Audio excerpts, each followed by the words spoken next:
김현태입니다. 707 부대장. 예. 사실 더 그 많지 증인도 않습니까? 앞으로 더 많지. 예, 앞으로 이제 계속 증인신문을 낼 건데요. 일단 저희가 신청한 게 2명입니다. 국회 측에서는 5명이고요. 근데 앞으로 우리는 더 많이 낼 겁니다. 근데 저희가 낸 2명조차도 지금 받아들이는 게 이렇게 어려운데 또 어떻게 하겠습니까, 이게? 예. 잠깐만, 잠깐만.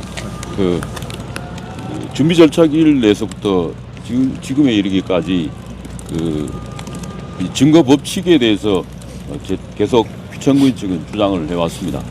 이 사건은 박근혜 대통령 사건하고는 근본적으로 다릅니다. 본질적으로. 이게 내용이 다릅니다. 소추 사유마다 다릅니다. 여러분이 잘 알다시피 이 사건의 경우에는 내란죄가 소추 사유의 대부분이었습니다. 80%입니다.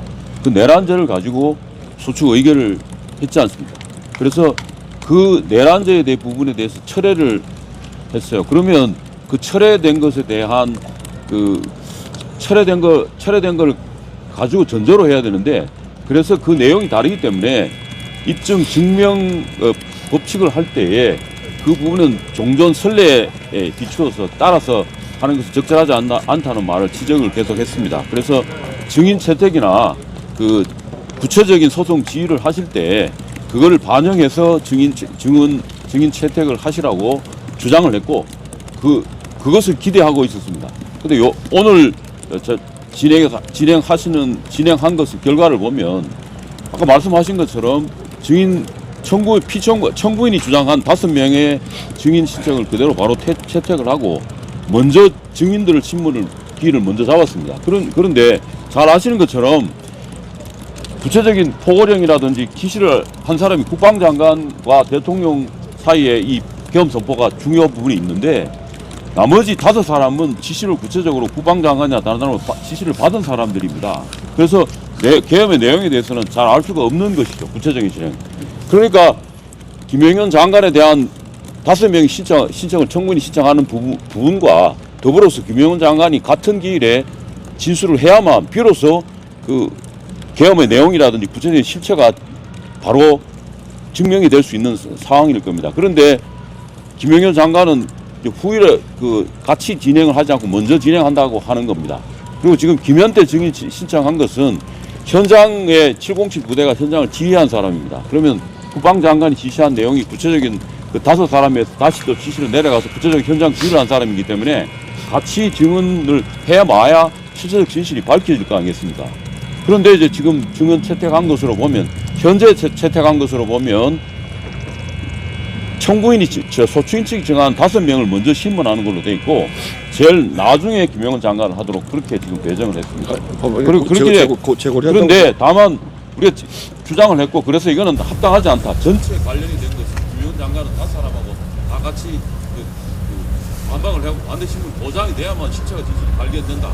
이렇게 주장을 해서 먼저 할 것인지 여부는 내일 정리에 결정하시라고 했습니다.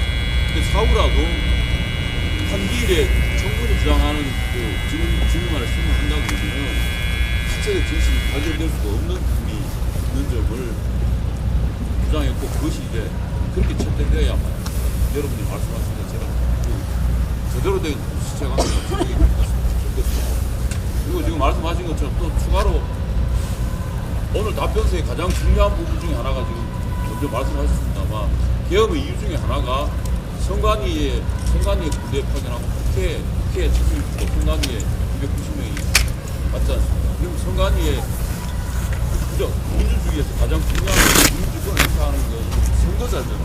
선거제도가 문제가 있다고 하면, 오히려 제가 문제가 있다고 하면 국민의 주권 행사가 제대로 되지 않지 않겠습니까? 그래서 그 부분에 대한 시스템 점검 차원에서 계엄의 중요 이유 중에 하나고, 그 부분은 답변서의 중요한 부분으로 답변을 했습니다. 그와 관련해서 증거 신청을 지금 저희들이 증거 신청을 많이 했는데, 그와 관련해서 채택은 아까 말한 선관위에 지금 말씀하신 것처럼 규칙이 법에 어긋나는 부분에 대해서, 사회신문에 어긋나는 부분에 대해서 사실보에는 채택을 했습니다.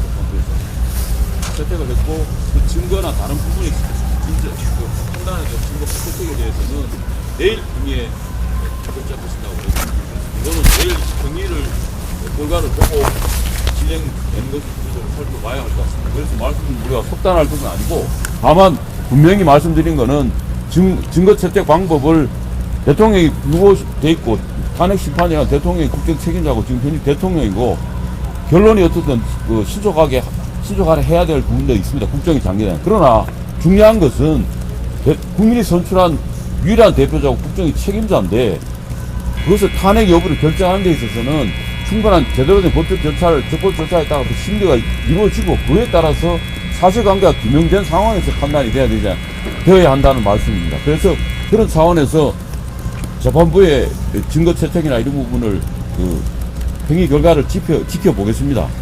모두에 말씀하신 것처럼 증거 법칙에 따라서 그 실체 진실이 발견되지 못하는 상황으로 증거 채택이 앞으로 계속 진행된다면 그대로 진행이 된다고 하면 국민 여러분들이 선출한 대통령에 대해서 탄핵 여부에 대해서 국민들이 다 그 부분에 대해서는 납득할 수 있게 제도가 진행이 돼야 되지 않겠습니까? 그래서 그 부분에 대해서 언론 여러분들께서 주목해 보시고 그래서 저희 그 주목해 보시고 그 부분과 관련해서 추가로 저희들 변호인들도 입장을 내도록 하겠습니다. 오늘의 그 말씀은 이제 그 중요한 부분은 그렇고 충분히 답변 부분에 대해서는 저희 답변서 내용에 대해서는 법정에서 충분히 그 주장을 했고 다음에서 구체적으로 그걸 입증하는 것이 중요한 관계인데 그 입증이 바로 증인신문이라든 다음에 이루어지는 변론 절차입니다. 그 변론 절차에 대해서 충분히 시간을 가지고 효과적으로 실체 진실이 밝혀지고 여러분 국민도 이게 그 헌법재판소만 재판하는 게 아닙니다. 이 탄핵 재판은 국민이 선출한 대통령이지 않습니까? 대통령의 이 탄핵 여부에 대해서는 국민도 전부 마찬가지로 같이 지켜보고 같이 재판해야 되는 겁니다. 그래서 그 내용이 충분히 현출될 수 있도록 왜 대통령께서 이와 같은 상황에서 지금 예전 이야기한 계목이 20년 전에 나오니 왜 계엄을 선택하셨을까? 그 부분에 대해서 충분히 국민들도 납득할 수 있게 충분히 절차가 진행돼야 되지 않겠습니까? 그 차원에서 우리가 주장을 하는 것이고 그래서 법정에서도 우리 피청구인 대리인들이 신속하게만 중요한 것이 아니고 물론 대통령이 이거기 때문에 신속하게 할 수 있으면 해야 되지만 중요한 것은 더 실제 진실을 발견하는 것이라서 그 부분과 관해서 주장을 하고 있습니다. 잠깐 말씀드립니다. 조금 전에 사항의 본질에 대해서 조금 말씀드리겠습니다. 탄핵이 뭡니까? 그리고 계엄이 뭡니까? 탄핵은 대통령을 비롯한 고위